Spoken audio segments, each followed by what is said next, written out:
बिस्मिल्लाह रहमान रहीम। सूरह इखलास की फ़जीलत और बरकत।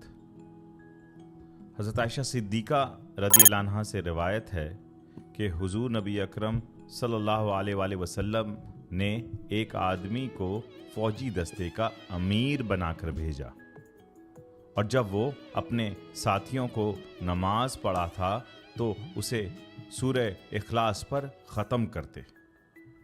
जब वो वापस हुए तो लोगों ने हुजूर नबी अकरम सल्लल्लाहु अलैहि वसल्लम से उसका ज़िक्र किया। आप सल्लल्लाहु अलैहि वसल्लम ने फरमाया, उनसे पूछो क्या वो ऐसा क्यों करते थे।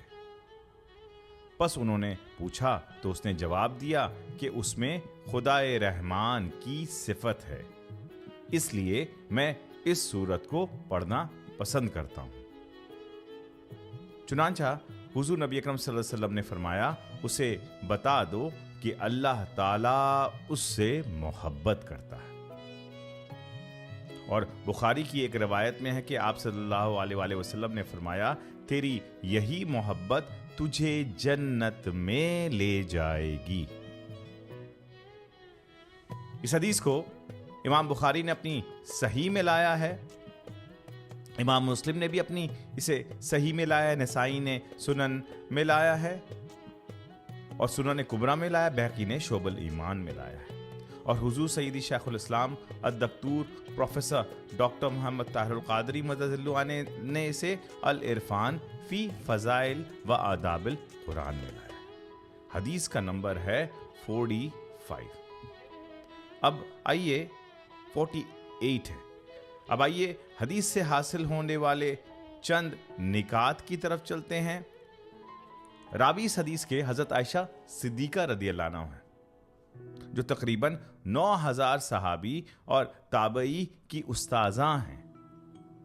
हज़रत मूसा अल-अशरी रज़ियल्लाहु अन्हु फरमाते हैं कि जब भी हमें कोई मसला दरपेश होता तो हम हज़रत आयशा सिद्दीक़ा रज़ियल्लाहु अन्हा से दरियाफ्त करते, तो वो हमें रसूल पाक सल्लल्लाहु अलैहि वसल्लम की हदीस की रोशनी में उसका जवाब देती। आप कई उलूम में महारत आपको हासिल थी, जैसे इल्म कुरान, इल्म हदीस, इल्म अंसाब, शायरी, तारीख़ एक्सेट्रा एक्सेट्रा। अब आइए हदीस से हासिल होने वाले चंद निकात की तरफ चलते हैं।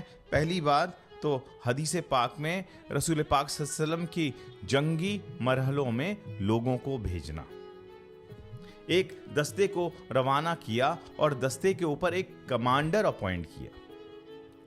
इस्लाम का उसूल है कि वो हर जगह एक अमीर को अपॉइंट करने का हुक्म देती है। पूरा का पूरा इस्लाम वो अमारत पर कायम है। रसूल पाक सल्लल्लाहु अलैहि वसल्लम ने फरमाया, ला इस्लाम इल्ला बिल जमा, ला जमात इल्ला बिल अमीर। इस्लाम नहीं है जमात के बगैर, जो मेजॉरिटी है उसके बगैर, और जमात नहीं है अमीर के बगैर। वो अमीर एडमिनिस्ट्रेटर हो सकता है, कायद हो सकता है, सरबराह हो सकता है, फैमिली का हेड हो सकता है। उसने जो है अपनी यूनिट को जो है इकट्ठा रखना है, ऑर्गेनाइज रखना है, सीधी राह पे रखना है, वरना लोग तो रेवड़ की तरह बिखर जाते हैं।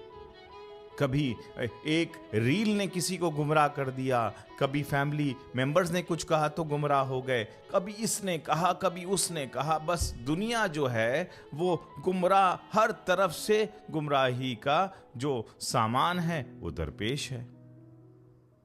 तो अगर अमीर जो है, अब अमीर कैसा हो, अमीर का कोई कॉन्सेप्ट है ही नहीं अगर उसे कोई मानता ही नहीं हो।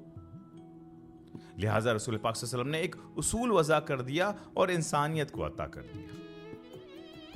अब दूसरी चीज हदीस पाक में रसूल पाक सल्लल्लाहु अलैहि वसल्लम ने कायद किसे बनाते थे, लीडर किसे बनाते थे। अब ये जंगी मरहले हैं तो ऑफ कोर्स मिलिट्री पावरेस उसके अंदर होना चाहिए। शख्स के अंदर जिसके अंदर फिजिकल मिलिट्री कैपेबिलिटी होगी, वो लोगों को गाइड करेगा मिलिट्री एक्सपेडिशन में, और फिर उसके अंदर नमाज भी पढ़ाने की सलाहियत होनी चाहिए थी। कुरान मजीद ने फरमाया कि जिसमें फिजिकल पावर اور علم کے طور پر جو اسٹرانگ ہو وہی لیڈر ہوتا ہے. تو لہٰذا امیر کو دنیا کے اعتبار سے بھی صلاحیت ہو اور باطناً دینوی اعتبار سے، روحانی اعتبار سے بھی وہ لیڈرشپ کوالٹیز رکھتا ہو. مسلمان کا ڈکلائن جو ہے وہ اسی لیے ہے کہ دونوں شعبے جو ہیں وہ الگ الگ ہو گئے ہیں. جو ہمارے لیڈر ہیں وہ بس وہ پولیٹیکلی ایسٹیوٹ ہو گئے ہیں، جیسے تیسے کرسے بس کرسی ہی مل جائے، اور دین کو ہے پسے پشت پھینک دیا ہے. اور جو دین کی جنہیں کوئی سمجھ بوجھ ہے، پھر اس میں بھی اینگل ہے کہ باطن روحانیت سے دور ہے. اگر دین کو کی سمجھ بوجھ ہے تو دنیا میں کیا ہو رہا ہے انہیں پتا نہیں. انہیں نہ کیپٹلزم کی خبر، نہ کمیونزم کی خبر، نہ ورلڈ آرڈر کی خبر، نہ دنیا کے معاملات کی خبر، اور وہ ممبر پہ براجمان ہے. تو پھر وہ دوسروں کو اور امت کو کیسے گائیڈ کریں گے اس کمپلیکس ورلڈ آرڈر میں؟ اب تیسری چیز اس حدیث میں، جو امیر تھا اس کے اندر کیا کیا کوالٹیز تھی. اس حدیث پاک میں وہ جو امیر بھیجا گیا تھا اس کے اندر لذت توحید تھی. اسے اللہ سے بڑا پیار تھا. جتنا اللہ سے پیار ہوتا ہے تو وہ اللہ پر نچھاور کرے گا، اپنی جان بھی، مال بھی، وقت بھی، اولاد بھی، جو وسائل جو اللہ نے دیے ہیں وہ اس پر دیتا رہے گا. ابھی متقی کی جب صفت بیانی ہوئی ہے قرآن مجید نے تو فرمایا کہ مومن وہ ہیں جو آخرت پر ایمان رکھتے ہیں اور انہیں جو رزق دیا گیا ہے وہ اللہ کی راہ میں نچھاور کرتے ہیں. جو بھی رزق ہو، ٹیلنٹ ہو، پیسہ ہو، ٹائم ہو، خوبصورتی ہو، اللہ کی راہ میں کرتے ہیں. تو اگر اللہ سے محبت ہوگا تو وہ صرف کرے گا اللہ کی راہ میں. پھر جو ہے اسے جو ہے لذت توحید، جتنا اللہ سے پیار تھا وہ ہر نماز میں جو ہے وہ آخری جو رکعت ہوتی تھی اس وہ سورہ اخلاص پر ختم کرتا تھا. اب چوتھی چیز، جب رسول پاک صلی اللہ علیہ وسلم نے واپسی پر صحابہ کرام سے رپورٹنگ وصول کی، اس سے آپ اندازہ کیجئے کہ صحابہ کرام اپنے نماز کو کی کتنی فکر تھی. انہوں نے رپورٹنگ میں نماز کے بارے میں بیان کیا کہ یہ جو بندہ ہے، یہ جو لیڈر ہمارا، یہ سورہ اخلاص پر ختم کرتا تھا. پھر رسول پاک صلی اللہ علیہ وسلم نے انکوائری کروایا کہ اس سے پوچھیں کہ وہ جو ہے وہ کیسے اور کیوں سورہ اخلاص پر اختتام کرتا تھا. پھر اس شخص نے کہا کہ اس میں رحمان کی صفت ہے اور اس میں اللہ تعالی کی جو ہے صفت کا بیان ہے. پھر رسول پاک صلی اللہ علیہ وسلم نے کہا اگر تو اللہ سے پیار کرتا ہے تو اللہ بھی تجھ سے پیار کرتا ہے. یاد رکھیں کہ اگر کوئی بندہ اللہ سے پیار کرتا ہے تو پہلے جو ہے اللہ کی طرف سے پیار کی شروعات ہوئی ہے اس بندے کی طرف، اور اس کے ریاکشن میں اس بندے کی طرف اس زمین میں اللہ کے لیے محبت کی شروعات، ریاکشن میں اس کے اندر بھی یہ محبت آ گئی.